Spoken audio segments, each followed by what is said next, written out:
Lord. Praise God. Tunay na mabuting bagay ang magpasalamat sa iyo, Diyos, sa oras na ito. Ikaw na Diyos na buhay, na nagmimiyari ng langit at ng lupa, ang Diyos na nagbibigay sa amin ng kalakasan at ng pagtatagumpay. Kaya nga sa gabing ito, Diyos, narito tanggapin mo ang aming pagpapasalamat. Higit ang aming mga buhay, naway maging isang handog na kaaya-aya sa iyong harapan, na siya naming karapatang pagsamba sa iyo. Na masamba ka namin sa espiritu at katotohanan. Ikaw na Diyos noon, ngayon at magpakailanman na hindi nagbabago. Salamat sa pribilehiyong ito, Diyos. Sa kabila ng aming mga kahinaan, tunay na ang iyong mga pangako ay hindi nagbabago. At ang pagkakatawag mo. Maraming salamat o Diyos na aming Ama. Kaya nga sa gabing ito, tanggapin mo ang aming pagpuri, ang aming pagpapasalamat. Higit sa aming paglalakbay, tunay kami nagpapasalamat sa iyong pag-iingat. Maging sa buhay ng bawat isa, na galing sa iba't ibang lugar at bayan. Salamat sa iyong proteksyon sa magitan ng banal na dugo ng Panginoong Hesus. At ngayon sa gabing ito, isang pribilehiyo, Diyos, na nakita mo ang iyong lingkod na tunay sa kanyang kaliitan. Ikaw ay Diyos na nagtitiwala sa kanya. Kaya nga ang bahid ng kapangyarihan pagkatiwala mo sa kanya. Sa bawat nais mong iparating sa bawat isa, sa mga karanasan at sa mga pinagdaanan, tunay maliwanag na ma-deliver ng iyong lingkod ang mga patotoong ito na ginawa mo at gagawin mo pa sa kanyang buhay. Kaya nga salamat sa dugo ng Panginoong Hesus na ngayon ay sinasamo kong ibinahid mo na sa apat na sulok ng panambang ito, maging sa bawat isa sa amin, mula sa pinakabata hanggang sa pinakamatanda. At pagtiwalaan mo, Diyos, ang iyong lingkod, ang dubling kapangyarihan. Maraming salamat sa iyong babaeng lingkod na naging mapagpatuloy sa tawag na ito. Sa kabila ng maraming pagsubok, tinayo mo siyang matatag. Kaya kami nagpapasalamat sapagkat kami nagkaroon ng isang ina sa pananampalataya na itinayo mo at naroon naging mapagpatuloy. Kaya nga inaabili ko sa iyo ang gawain ito, Diyos na aming Ama, pagpalain mo ang iyong mga anak sa gabing ito. Mula sa pinakamaliit hanggang sa pinakamatanda, purihin ka agad, luwalatin ka, dakilain ka ang papurit parangal sa iyo lamang. Sa pangalan ni Jesus, sa patnubay ng Espiritu Santo, in Jesus' mighty name. Amen and amen. Purihin natin ang Panginoon.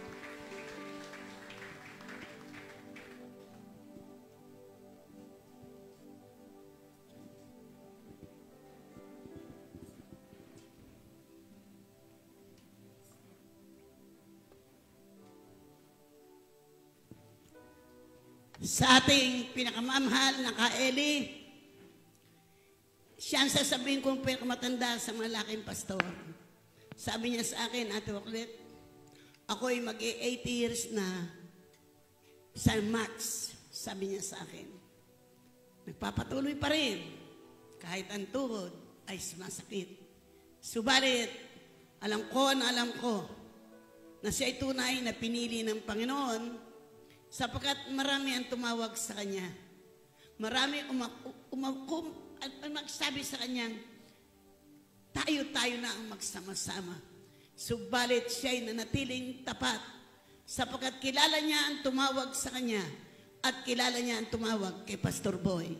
Kaya ako'y nagpapasalamat sa layon ng lugar ng gumaos na kanyang destino. Naroon ang Panginoon na patuloy na kumikilos sa kanya at sa kanyang asawa sa lugar ng bato.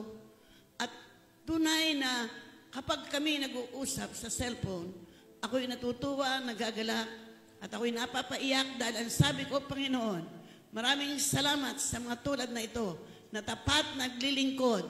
Mapaharap ka, mapatalikod ka, hindi ka nila ipapapatay kanino man. Kaya, purihin natin ang Panginoon sa pamagitan ng Ka-Eli. Oh, purihin ang Panginoon. Hallelujah! Hallelujah! Hallelujah! Hallelujah! Hallelujah! Ka-Eli, halina na po kayo.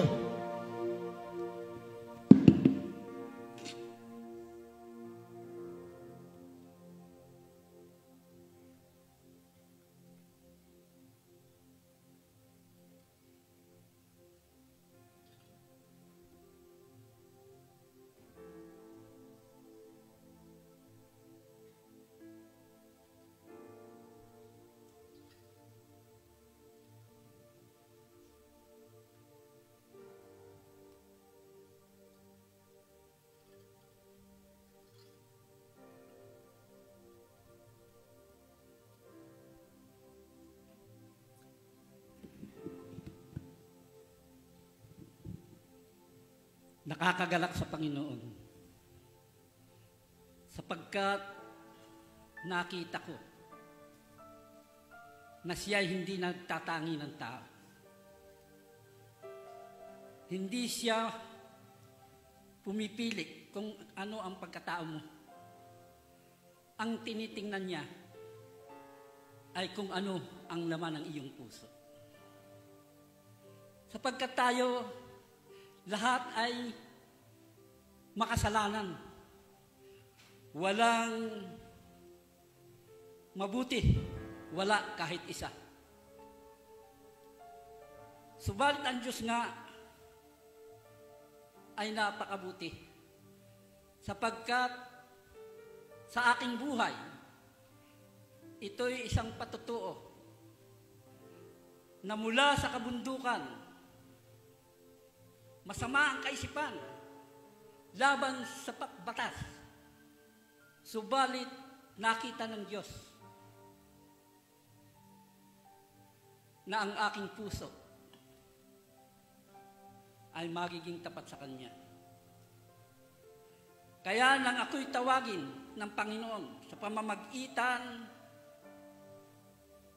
ng karanasan, sakit at karamdaman, dahil kung ako'y hindi dinala sa ganung kalagayan, ay maaaring hindi pa ako susunod. Subalit yun nga ang tawag ng Diyos. Kinakailangang madala ka sa hiwaga at kapangyarihan ng Kanyang mga salita upang maisagawa at maisakatuparan ang bawat kasaysayan ng buhay ng tao. Napakahalaga sa bawat isa sa atin na ang pananampalatayang ito ay makilala ng ninyo. Hindi basta't sumampalataya ka, hindi basta nakilala mo ang Diyos. Ang pananampalataya ay isang hiwaga at kapangyarihan na hindi kayang abutin ng kaisipan ng tao, maliban na ito'y ipagkaloob sa bawat isa sa atin. Kaya nga dito ay nakita ko kung papaano ang tawag na ito na itinawag sa akin ng Diyos ay totoo at tunay. Sapagkat ako'y nag-aalinlangan dahil lang ako ay nandoon na sa lugar ng pinagdalhan niya sa akin sa lugar ng Tibagan, dito sa Antipulo, doon sa kabundukan. Doon ay tinuruan ako ng Diyos na mapag-aralan ang Kanyang salita. Subalit ako'y nag-aalinlangan pa rin sapagkat ako ay walang karanasan sa salita ng Diyos. Ako'y isang basahan lamang. Wala akong karunungan, wala akong kaalaman. Sapagkat ako'y nagmula lamang sa maliit na angkan. Subalit ang Diyos nga ay napakabuting Diyos. Dahil siya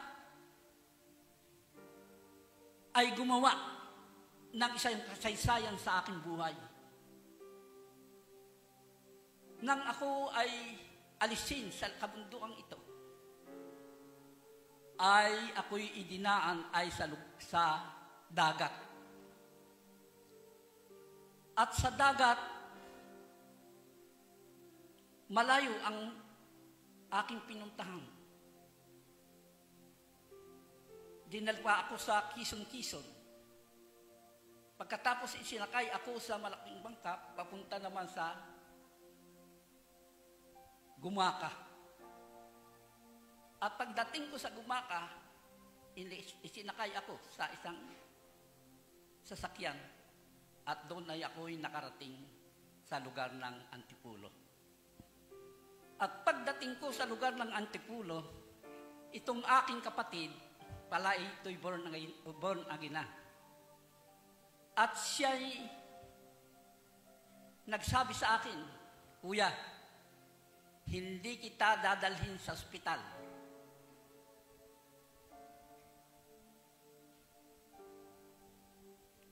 Kaya tinignan ko ang kanyang gagawin.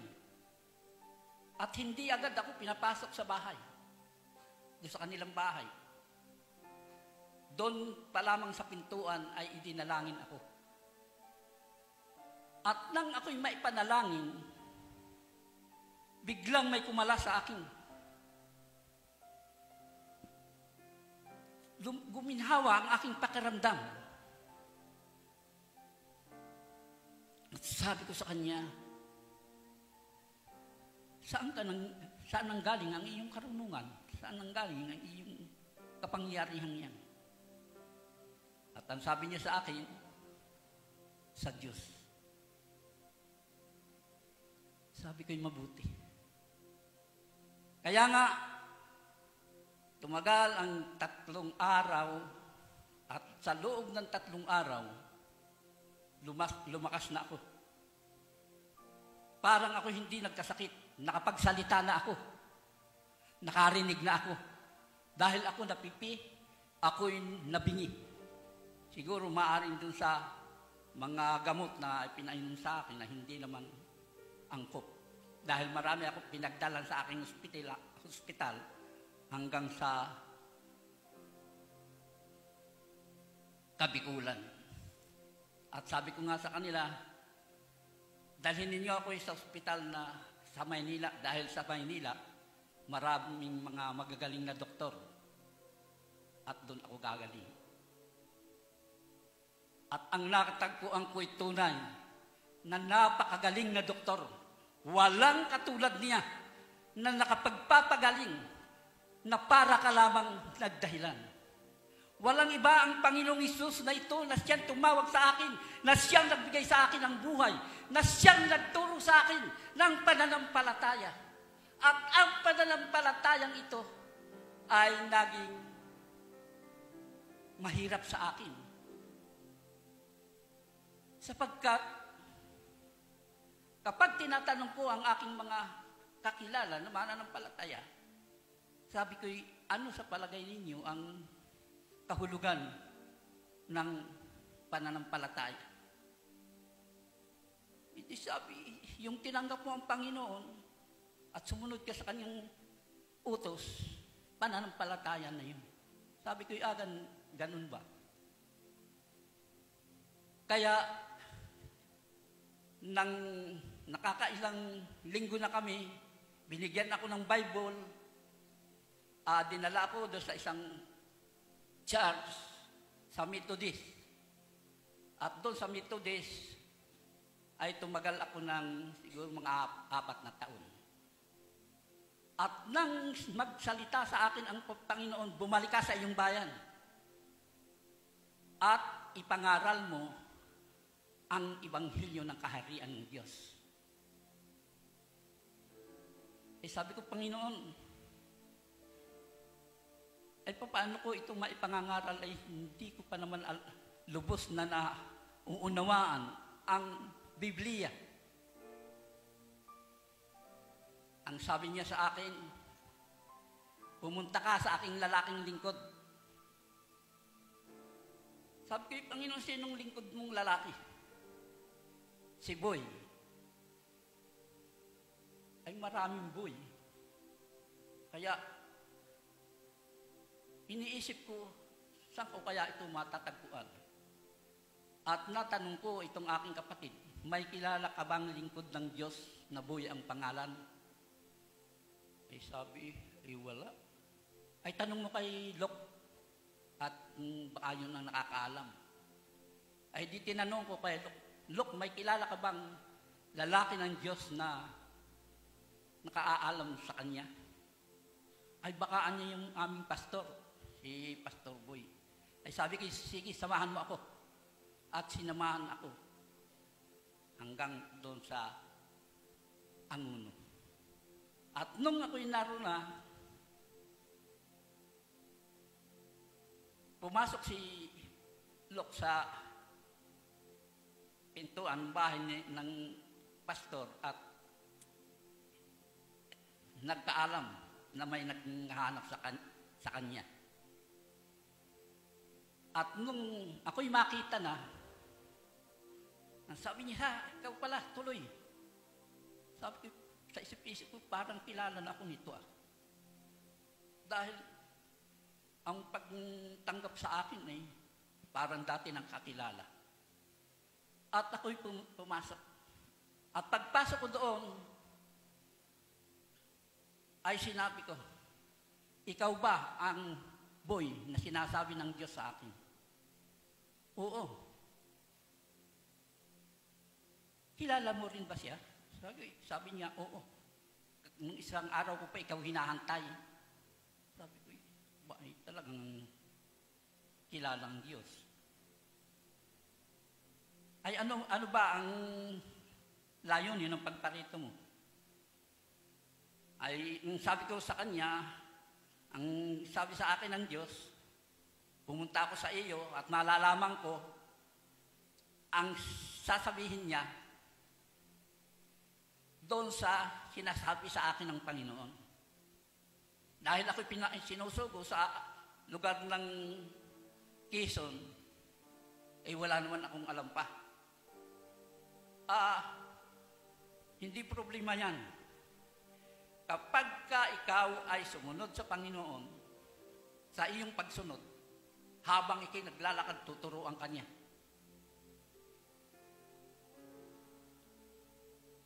Itatangu-tangu lang ako. At nung ako'y sumunod na nga, "May pamasahe ka ba?" Sabi sa akin. Sabi ko, "Ay paano nga po ako'y magkakaroon ng pamasahe? Ay, ako nga ho'y nagkasakit. Hindi ko nga nalaman kung saan ako kukuha ng pampagamot.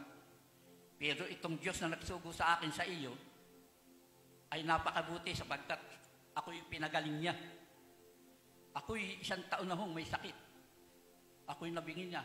Pinatutuko na sa kanya." Gayon. O sige. Ano bang sabi sa iyo? Ay pumunta na raw nga ako sa aming lugar at ipangaral ko ang salita ng Diyos. Ay magkano ba ang papunta ron? Nung panahon yun, medyo mura-mura pa. Siguro ako, pag may 500 po, okay na, makakadating na ako doon. Ay binigyan ako ng 1,000. Ay, 2,000 pala. Binigay sa akin, sabi ko, may pang-merienda pa. Kaya, pagkatanggap ko nun, hindi na ako nagsalita pa ng marami sa kanya. Sabi ko sa kanya, ako'y pupunta na sa Quezon. Dahil ako'y talagang hindi na pinatutulog. Talagang hindi na ako pinatutulog. O sige, pumunta ka na. At alam mo, pagdating ko ng Quezon, nakita ko ng mga kakilala ko, "Uy, huwag kang maglantad yan." At pag nakita ka ng mga military, patay ka. Sabi ko, hindi ako maaaring mamatay basta't nasunod ko lamang ang salita ng Diyos, okay na sa akin. Ay di, ang unang-una ko talagang salitang natutuhan na lagi kong sinasabi sa kanila, "Ganun na lamang ang pag-ibig ng Diyos sa iyo, sa akin. Kaya ibinigay niya ang kanyang bugtong na anak upang ang sinumang sa ating sumampalataya ay huwag mapahamak, kung hindi magkaroon ng buhay na walang hanggan." Kaya ako hindi ako mapapahamak. At pagkatapos noon, nag-uli na kami ng aking asawa. Kasama ko na noon si Perli. At habang kami ay naghahayag ng salita ng Diyos,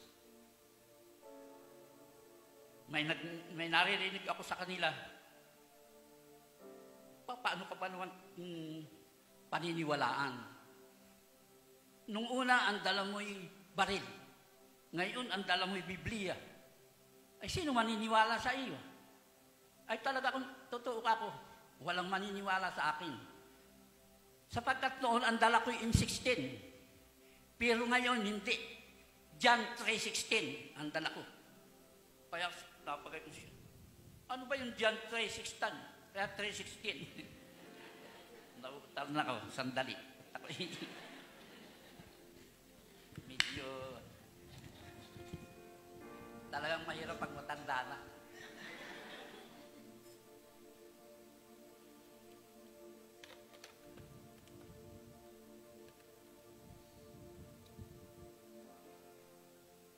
Di sabi ko nga, ganun na lang ang pag-ibig ng Diyos. Yun kako ang dala ko ngayon. Kaya hindi na ako mapapahamak. At yung iba naniniwala. Siguro yung mga salita kong sinasabi sa kanila, dahil ang Diyos ang nag-utos, ay may bahid na. Dahil nakikinig sila. Hindi katulad ng iba na hindi talaga nakikinig. Sabi ko nga ay, maaari nga hindi makinig. At sino ba namang pakikinggan ako? Ay ako na may isang hamak lamang. At tumagal ang paghayo. Hanggang kami ay nakaabot na sa lugar ng Gumaos. Sa lugar na yan ng Daig. At doon ay naipangaral ang salita ng Diyos. At doon ay nabigyan ng Diyos ng magandang pagpapala ang lugar ng Gumaos. Dahil yung isang lalaki, yung mag-asawa ni Sister Neri, mahirap talaga yun. Wala yung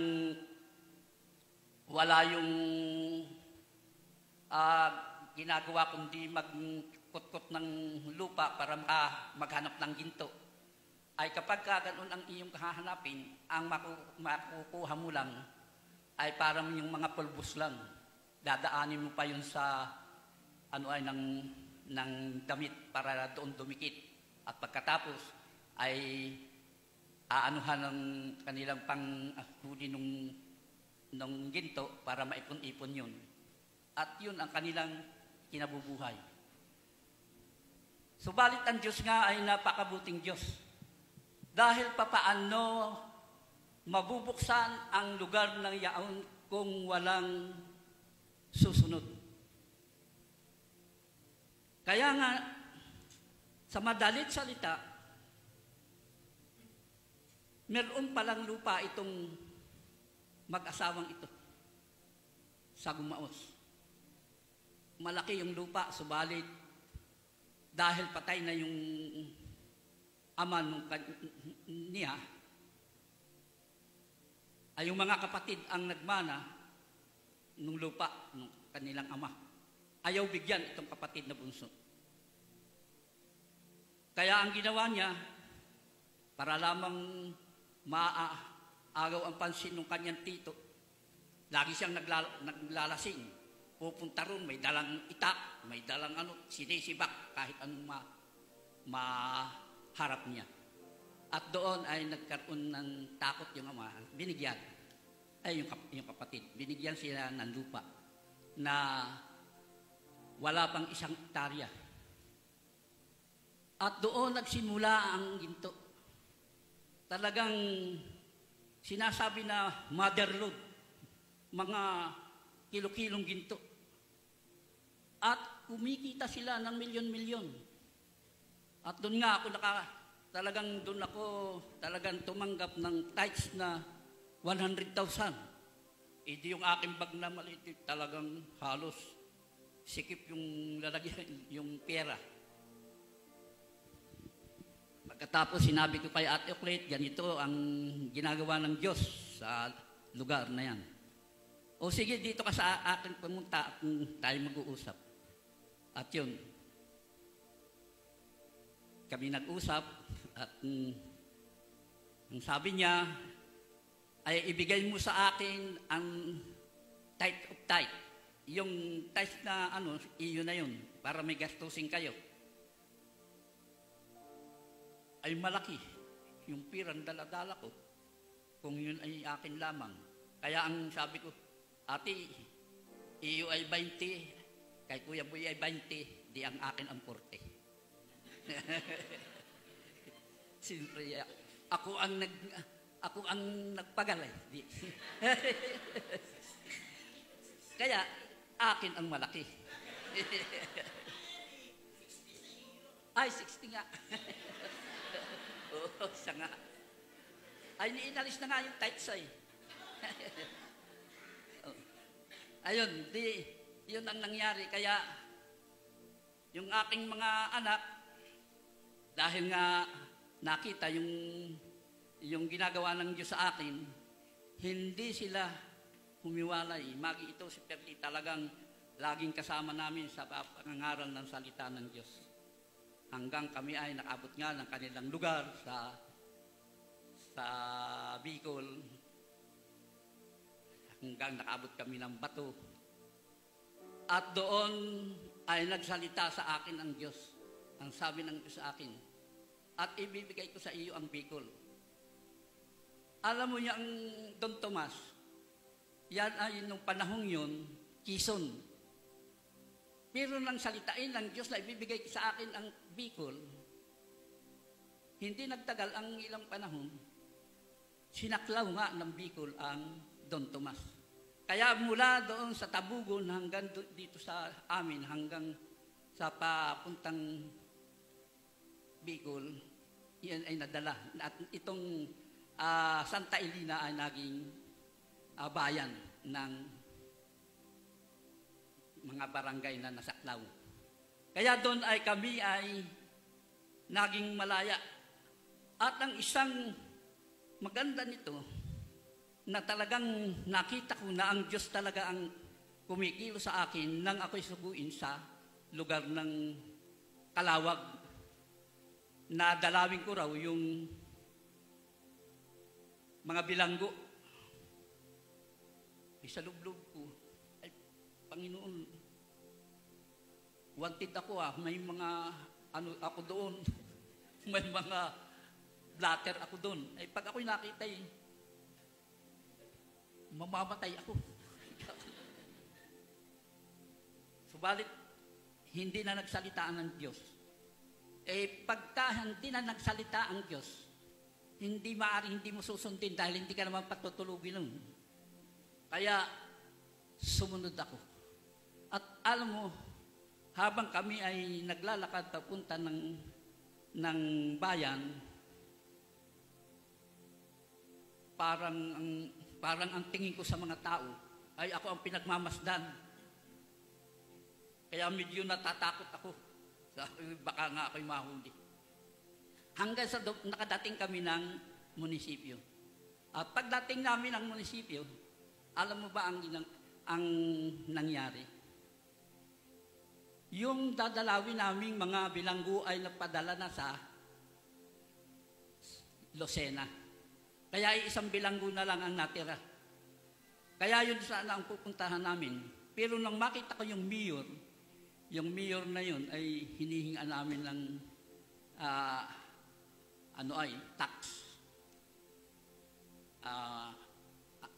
Ano bang tawag doon?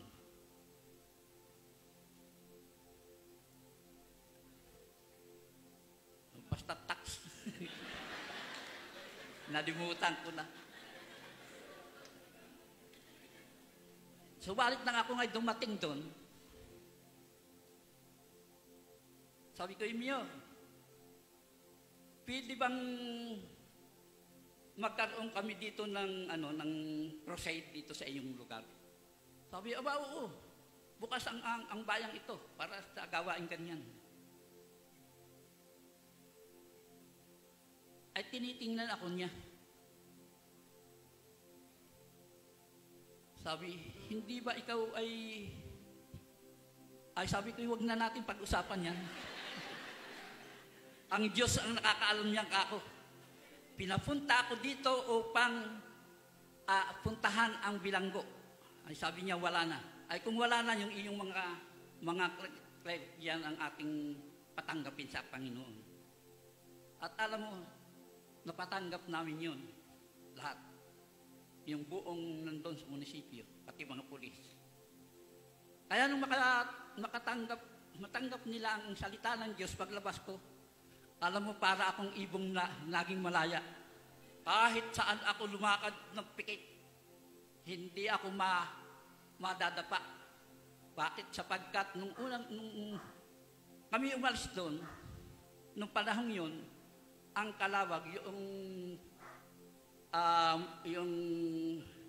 palengke, yun ay nasa gitna ng alalauhan. May mga tulay-tulay lamang. Pero noong dating namin doon, nakakadaan na ang mga sasakyan, paikot. Kaya sabi ko yung malaya, talagang kahit ako yung lumakad ng pikit. At nang kami ay makatapos na ng gawain, ito ang matindi. Dahil ang pinapuntahan sa akin ay yung mga militar na nakalaban namin. Kaya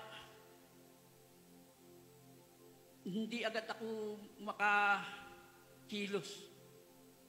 Ayun nga ang ginagawa, hindi ako pinatutulog. Ang inisip ko, sabi ko, hindi patay kung patay. Sige, basta masunod ko lang. At ito ang nakakagalak. Dahil nga ang pananampalataya, ang faith ay isang kapangyarihan na hindi mo nakikita. Hindi mo nahihipo. Hindi mo na hahawakan, kundi ang faith ay ayon doon sa iyong pagsunod, sa iyong gagawin. At yun ay ginawa ko. At nang kami nandoon na, magandang tanghali kami dahil tanghali na nang kami makapasok ng ng kampo. At ang sabi nung isang militar nga, dahil ang kasama ko yung mga babae, ako lang ang lalaki, ay sabi nung, baka kayo yung mga Amazona. Sabi ko, wala ditong Amazona. Ang nandito ay mga saksi ng Diyos na buhay. Ay, mabuti, sige, pasok. Yan, pinangaral namin ang salita ng Diyos at doon ay sila'y nagsitanggap. At nung matapos yun, ay nagkaroon kami ng crusade sa lugar na yun. At nang kami magkaroon ng crusade sa lugar na yun, siguro mga 1 buwan ang nakalilipas bago naganap yun. At doon ay nalaman nila na ako yung MPA. Ay nakapagsabi na ako ng ng kami ay magkukrusade doon. Kaya ang ginawa nila, 8 lalaking mga kabataan ang nag-alis ng kanilang mga uniform. At nakashort sila, nakasaksok lang ang baril sa kanilang baywang. At doon sa pagkakaroon ng gawain, habang umaawit kami, habang ang Diyos ay nalulugod doon sa aming ginagawa, bumaba ang presence. Alam mo yung pagbaba ng presence, yung mga militaring yun, nangatumba, nangaslain. Hindi pa naman kami mag-i-slain. Nangaslain. Pati yung maghuhudyat para ako hulihin, ay hindi na nahuli ako at na-slain na rin. Kitang-kita ng aking kapatid dahil sa kalapit ng aking kapatid ni Pabling. At noong matapos na yon, hindi ko alam na ganoon ang nangyayari para pinagpipicturan itong mga kabataan ninda Maricel, ninda Linlin. Yan nga si Linlin kasama ko. At sabi niya, siya ay nasa bang lugar yun? Cavite. Ay nalaman niya na ako yung magsasalita. Ay nakiusap siya doon sa kanyang pastor na kung maaari ay siya ay payagan para makaparito at pakikinggan niya yung aking sasabihin. Ay pinayagan naman kaya siya nandito. Kaya nang yan ay maganap na, nakita ko talaga na ang Diyos talaga ay kumikilos na sa aming buhay. Kumikilos na sa aming buhay. Sapagkat habang ginagawa ng Diyos ang magandang plano niya sa buhay ko,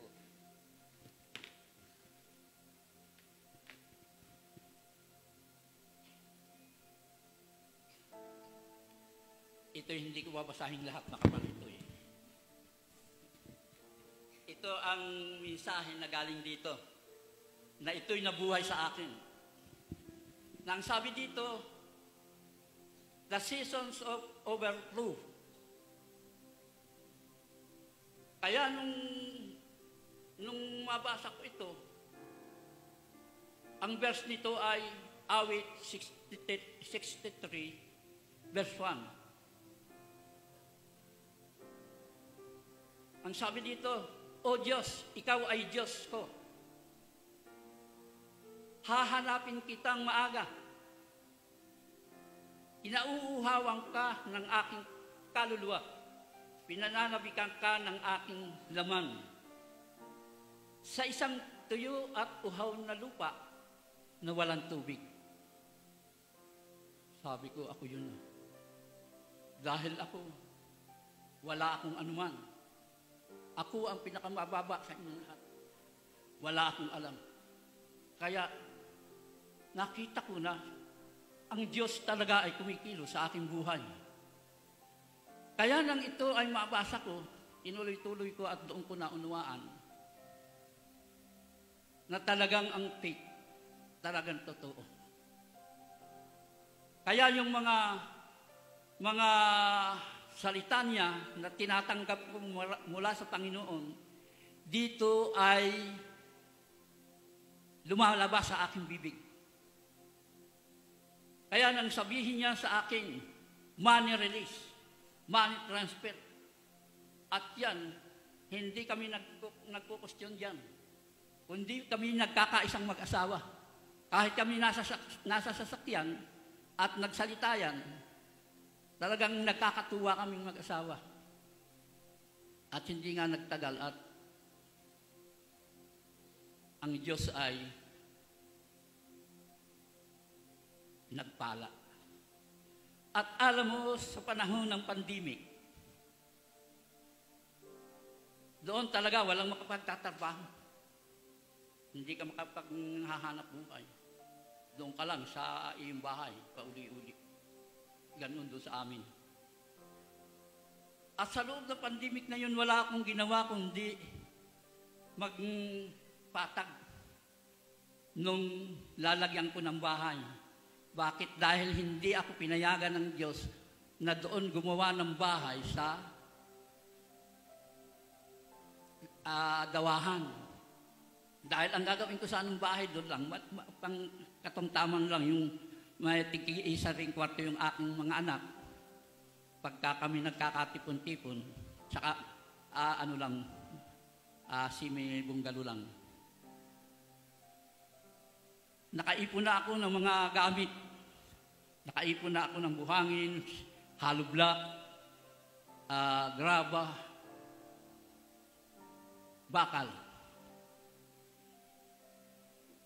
At pagkatapos nun, tumagal ng tumagal, hindi nangyari. Sabi ko, bakit kaya?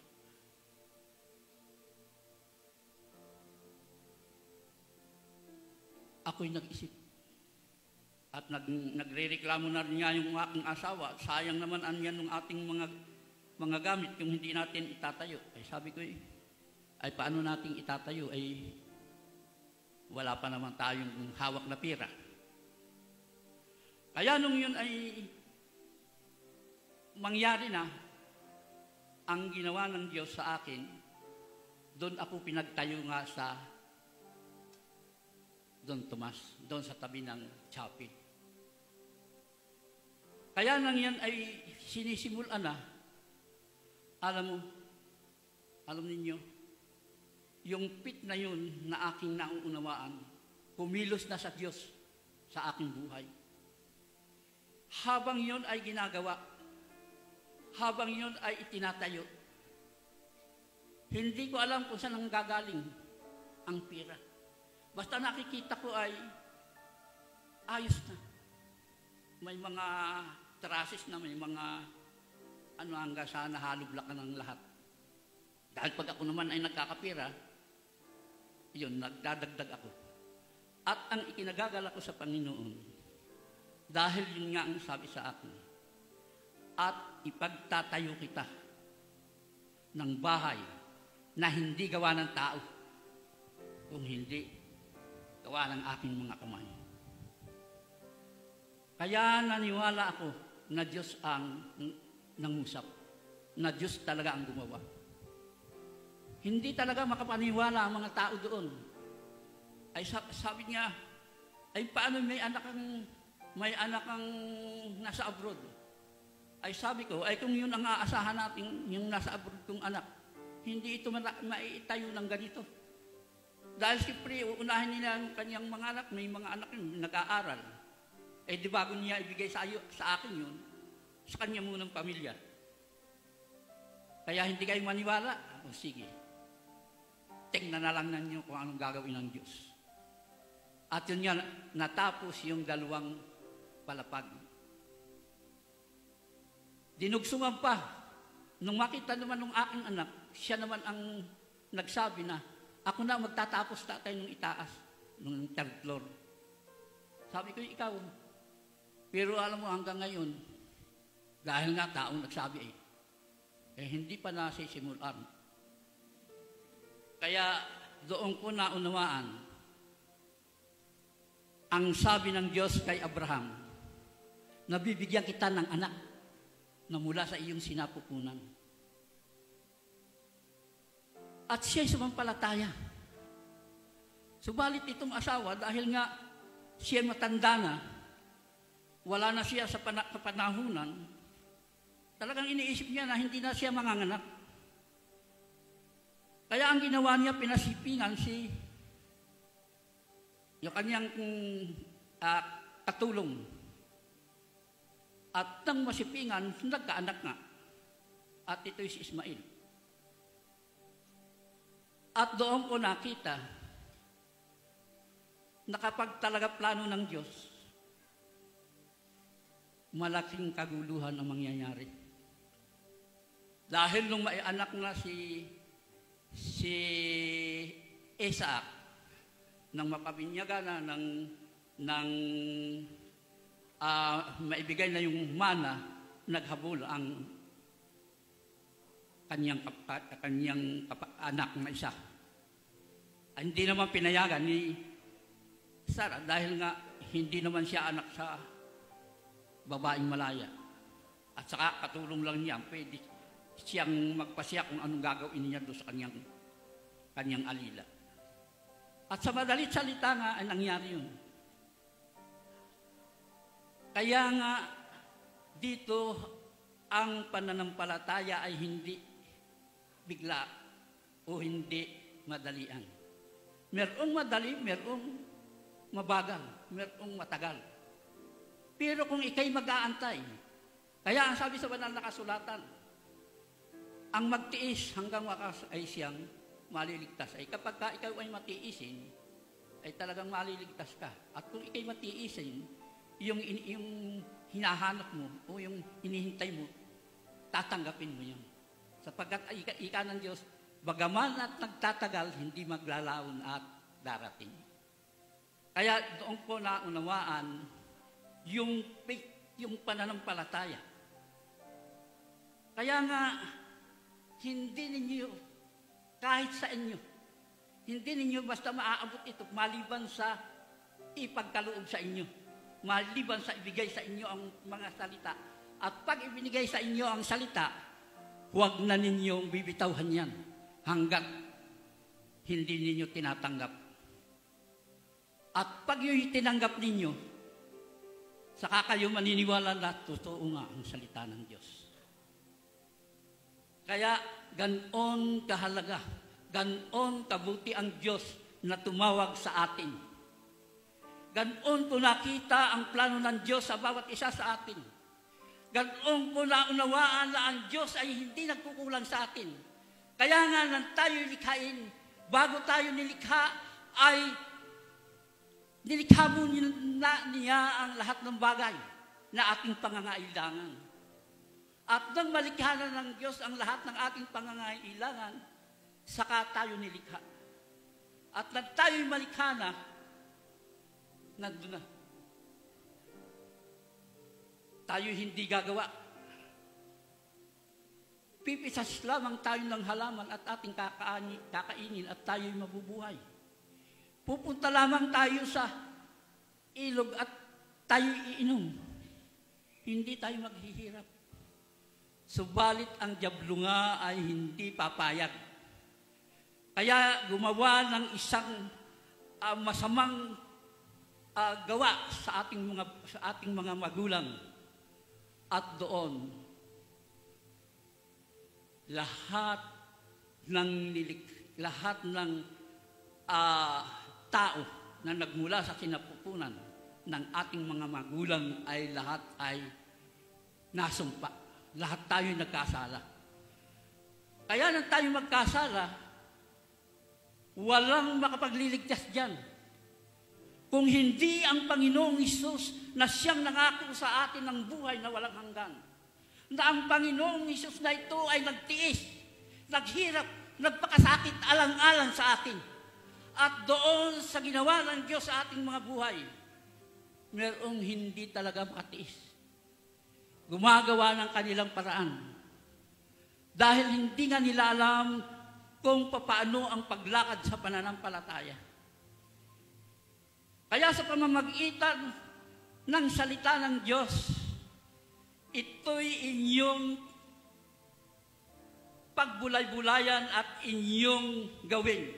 Sapagkat pag ito'y salita ng Diyos, ito'y pangyayarihin niya. Ito'y gagawin niya. Pero pag salita lamang ng tao, o salita mo lang yan, ay talagang baka patay ka na, hindi pa nangyayari. Kaya dito, nakita ko kung gaano kabuti ng Diyos. Kaya nga nang ako'y mapapunta sa ministeryong ito, anuman ang mga balakid, anuman ang mga hadlang, hindi ako nadala. Marami akong mga kaibigan, mga kakilalang mga matatalino na nakasama ko. Subalit doon ko nakita na ang salita ng Diyos ay hindi sa talino. Kung hindi ang salita ng Diyos ay dito sa ating puso, itong ating puso ang inaalagaan ng Diyos. Walang anumang mga bagay na gagawin ng Diyos kundi ang ating puso ay alagaan upang dito'y siya'y makapanahanan. Kaya ang banal na Espiritu na siyang nag-aalalay sa atin, na siyang nagtuturo sa atin ng bawat salita, doon ay nakapapasok ang salita. At doon ay nakagagawa ang Diyos ng mga himala. Amen? Amen. Kaya purihin natin ang Panginoon. Hallelujah! Hallelujah! Hallelujah!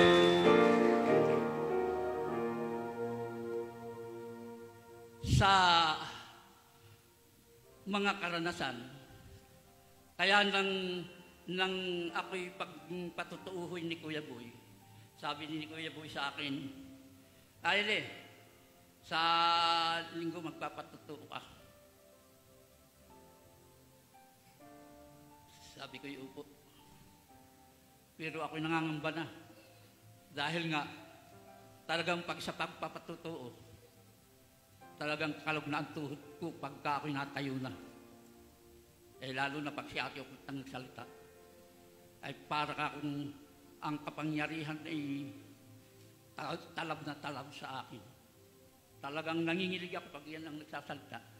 Pero dahil nga doon sa pag-ibig ng Diyos, talagang hindi naman ako nagkukulang ng pagsasalita sa Kanya. Talagang sinasabi ko, sabi ko, Panginoon, bakit naman yung iyong babaeng lingkod na gayon ay napakatapang? Ay sabi, hindi, bahid yun. Ayun, nung malaman kong bahid, saka lang ako na naging normal. Saka ako nakakalapit na sa kanya. Hindi katulad nung talagang pagka nakikita ko siya, umiiwas na ako ng malayo. Pero kapag bahid nga, ang bahid ay hindi nabibili. Ang bahid ay hindi nahihingi. Ang bahid ay pinagkakaloob ito ng Diyos. Siya lamang ang may kakayahang magkaloob ng mga bahid. Kaya yung mga yan na tinatayo, talagang mga may bahid yan. Dahil nga sila ang dapat na mga pagtiwalaan.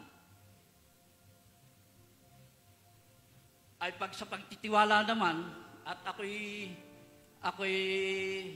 sinasabihan ng Holy Spirit, sabi ko, yun na munang mga matatalino dahil mabilis silang makaunawa. Ay ako, pag hindi mo ilalagay sa bibig ko yan, hindi talaga mangyayari yan sa akin. Hindi ako makapagsasalita. Kaya doon ko nakita, ang bahid talaga, ito'y mula sa Diyos.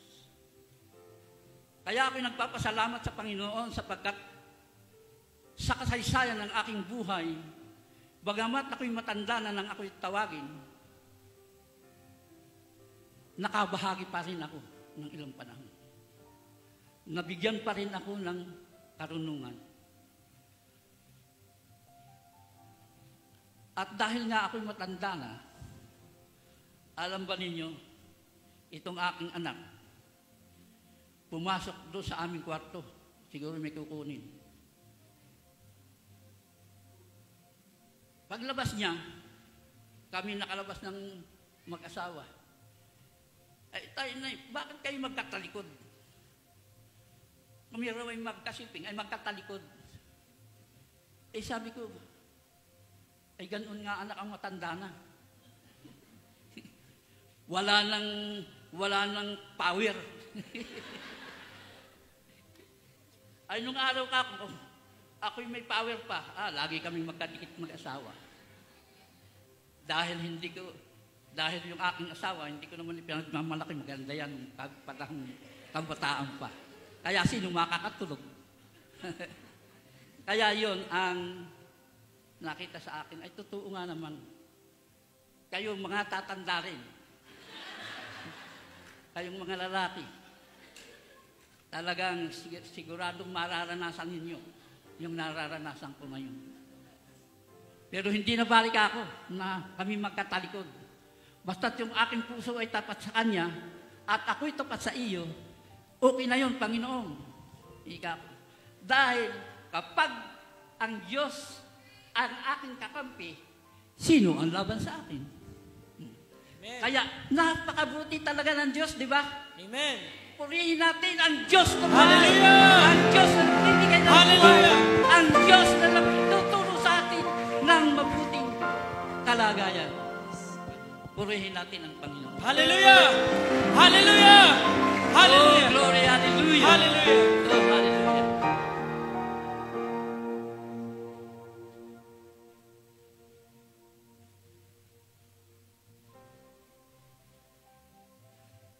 Parang tama na yata ito.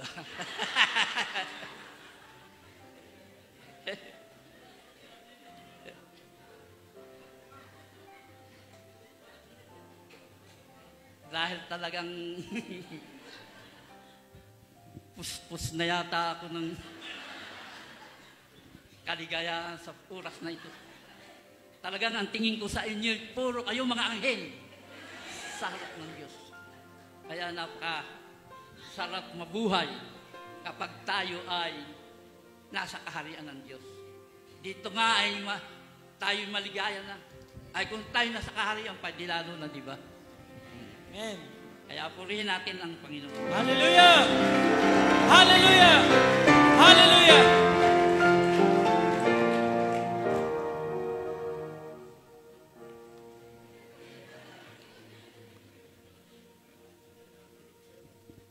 At ako'y magpapasalamat muna sa Panginoon. Sabayan ninyo ako sa aking panalangin. Aking Ama, aking Diyos, narito ako sa iyong harapan. Nagpupuri at nagpapasalamat sa mga kabutihan mong ginawa sa aking buhay. Maging sa mga kapatid ko na nandirito ngayon sa oras na ito. Ang hiwaga at kapangyarihan mo na hindi kayang abutin ng tao, maliban na ito ay pagkaloob mo sa bawat isa sa amin, ito'y aming makakamtan. At sa pamamagitan ng iyong kabutihan at ng iyong kadakilaan at ng iyong karangalan, naganap sa aming buhay ang dakilang pag-ibig mo na siyang nagbigay sa amin ng lakas at kapangyarihan upang maisagawa namin ang lahat ng mga bagay na nais mong ipagawa sa amin. Kaya nga ako'y nagpupuri at nagpapasalamat sa lahat ng bagay na ito na ginagawa mo sa aming mga buhay. At nawa sila'y mabilang din sa aklat ng kasaysayan at sa aklat ng buhay. Sapagkat kapag ka hindi nakasulat sa aklat ng kasaysayan, ay hindi masusulat na sa aklat ng buhay. Kaya tunay nakarapat-dapat ka lamang papurihan at luwalhatiin. Dakilain ka, sambahin ka. Kaya ang lahat ng ito ay sa iyo ko lamang ibinabalik, ang mataas na papuri, pasasalamat at ang kaluwalhatian sa pangalan ni Jesus at sa patnubay ng banal na Espiritu. Lahat tayo magsabi ng Amen and Amen. Amen. Amen. Hallelujah! Hallelujah! Hallelujah!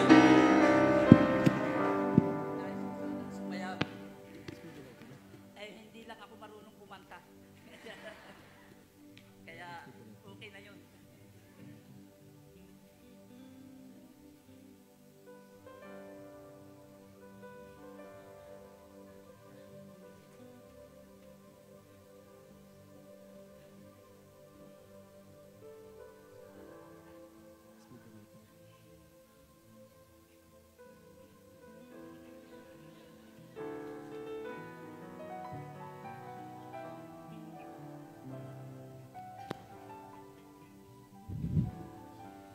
Panginoon, ako'y nagkulang sa iyo. Yung mga ipinagkaloob mo ay hindi ko rin nasabing lahat. Salamat sa aming sa pananampalataya. Ipinagpapasalamat ko yung ipinagkaloob mo sa aking 3 hektarya at kalahati. Na ito ay talagang walang nagbayad nito kung hindi ang Diyos. Dahil ang kaparte ko sa lupa ay sa akin yun. At pag ibibigay ko pa sa iba, sa Diyos, ay di wala na ako.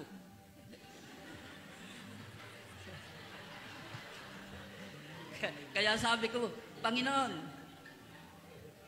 bigyan mo naman ako. Ang ginawa ng Diyos, yung kaparte ng may-ari, ang siyang kinuha at ikinuwinta. Ang partihan namin sa lupa ay 2 sa akin, 1 sa may-ari. Ay 4 na hektarya yun, di marami-rami ang napaparte nun. Ang bawat pag-aani, yun ay dapat ay sa kanya. Ay nang kwintahin, ay kulang na lamang ng 200,000 para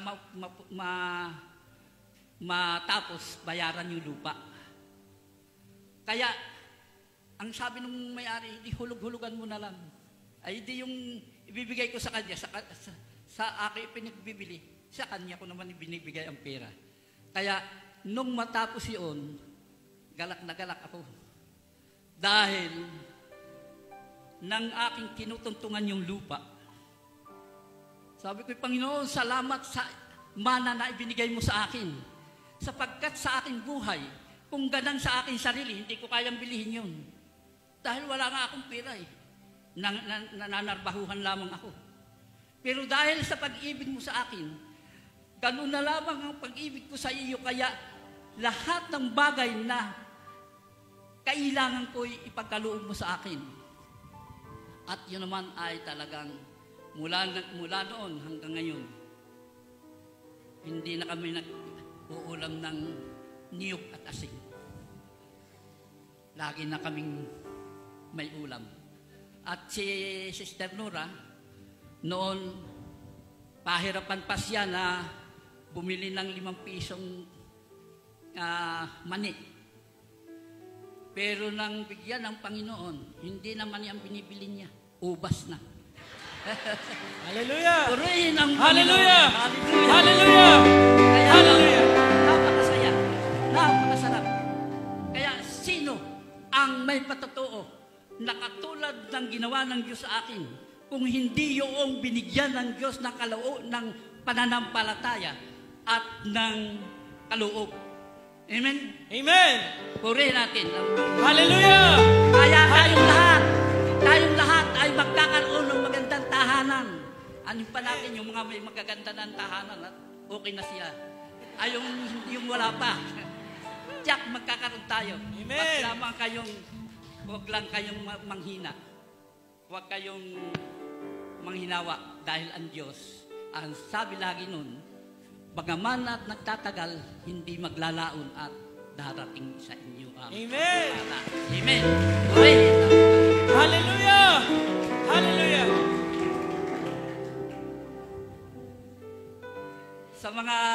Sa mga revelation, babahagi pa rin ng revelation.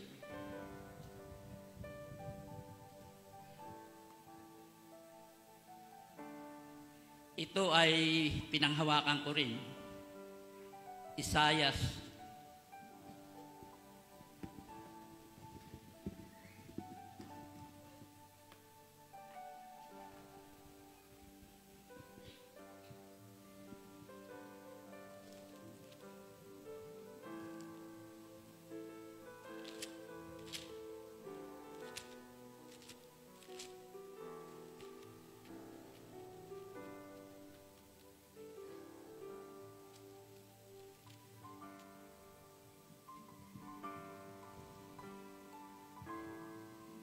Isaiah 60,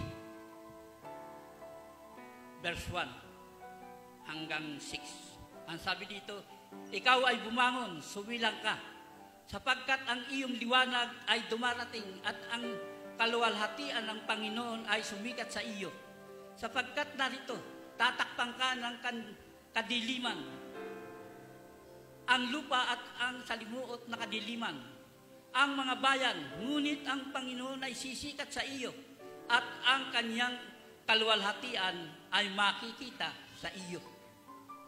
Kaya hindi man ninyo sabihin, makikita ninyo sa akin ang kaluwalhatian ng Diyos. Hallelujah! At siya'y napakabuting Diyos. Hallelujah! Hallelujah! At ang mga bansa ay paroroon sa iyong liwanag at ang mga hari sa ningning ng iyong sikat. Imulat mo ang iyong mata sa palibot at ikaw ay tumingin. Silang lahat ay nangagpipisan. Sila'y nagsisiparoon sa iyo. Ang iyong mga anak na lalaki ay nangagmumula sa malayo at ang iyong mga anak na babae ay kakalungin.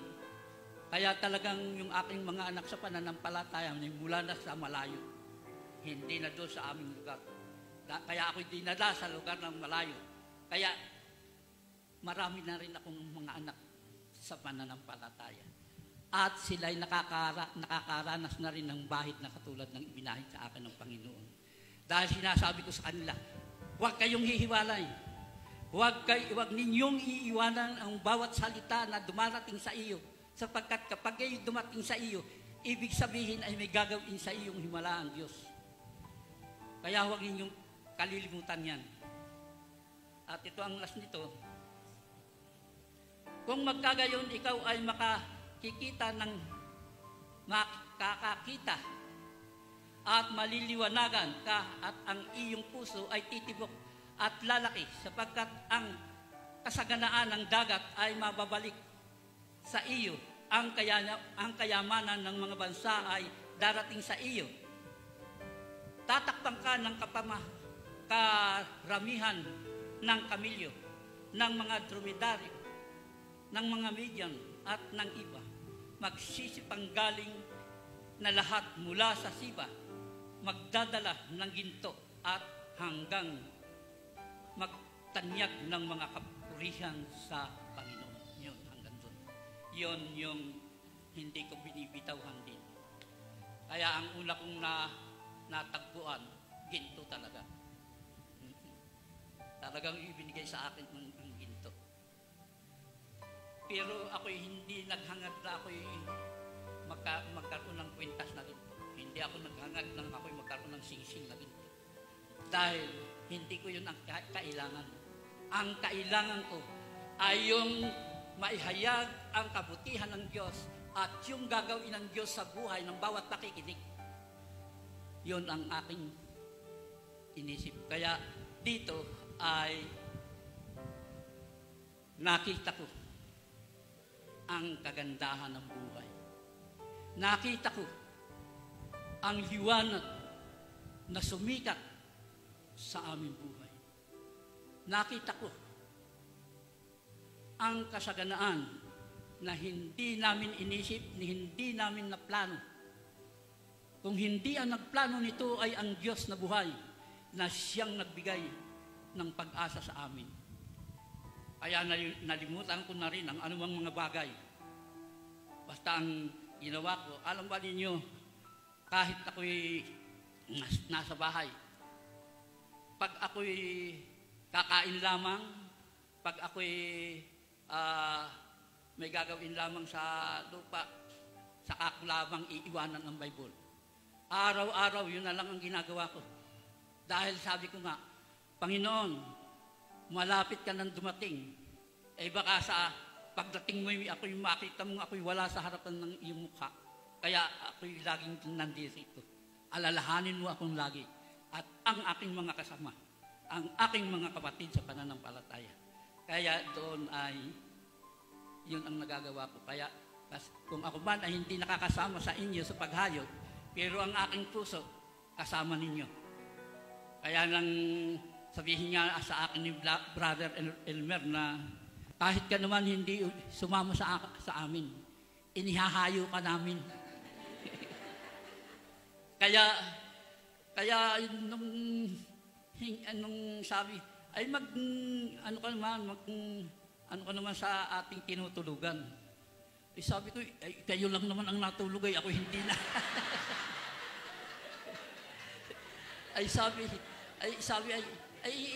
Kahit naman hindi tumutulog, ay itinutulog ka naman namin.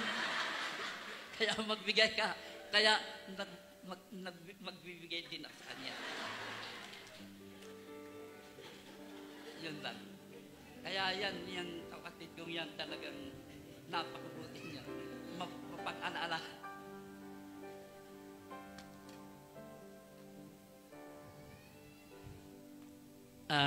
Sa lahat ng ito ay talagang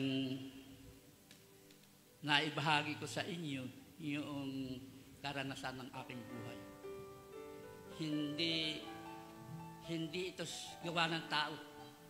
Hindi ito sa paraan ko. Dahil kung ito'y sa paraan ko, ay baka ako'y nautod na lamang, hindi ko pa nakakamit yung ninanasa ng aking puso. Ay ngayon, ang aking makamit na, sabi ko nga sa kanila, bagamat ako hindi nakakahayo, pagka-crusade, dadating ako. Makikipag-isa rin ako sa inyo. Kaya yun ang aking gagawin naman para naman hindi ako mapahiya sa aking mga kapatid. Kaya purihin muli ang Panginoon. Hallelujah! Hallelujah! Hallelujah!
sovereign. Praise 'cause you reign.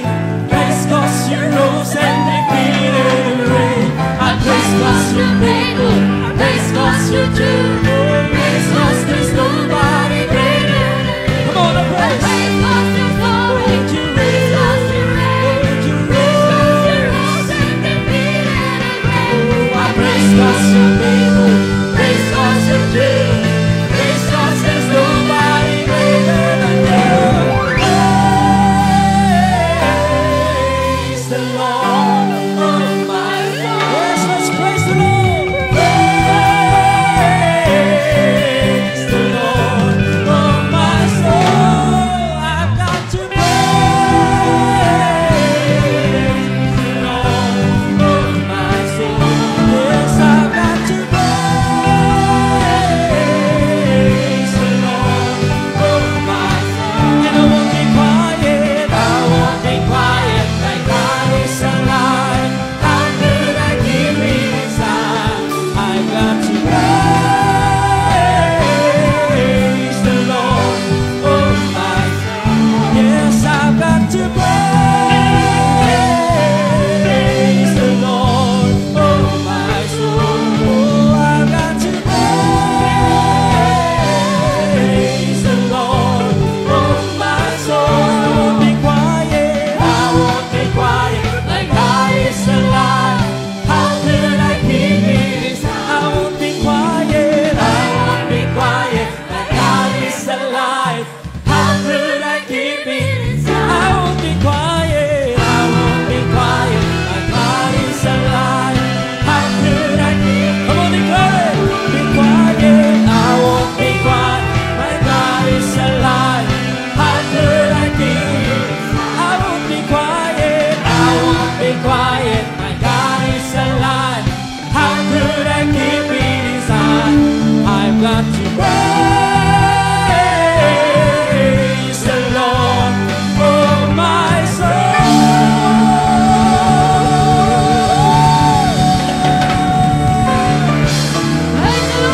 Praise the Lord. Hallelujah. Hallelujah. Hallelujah. Hallelujah.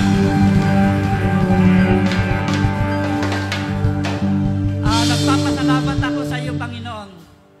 Pinagalok mo ang aming mga puso at halos umiyak ako sa kagalangan.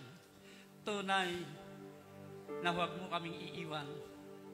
Dahil pag kami iniwan mo, wala nang kabuluhan ng aming buhay. Kaya ang kadakilaan mo, ang kapangyarihan mo, ang kasaganaan ng iyong pag-ibig sa amin ay huwag mapuputol. Salamat sa iyong biyaya sa pangalan ni Jesus. Amen and amen. Amen! Hallelujah! Hallelujah!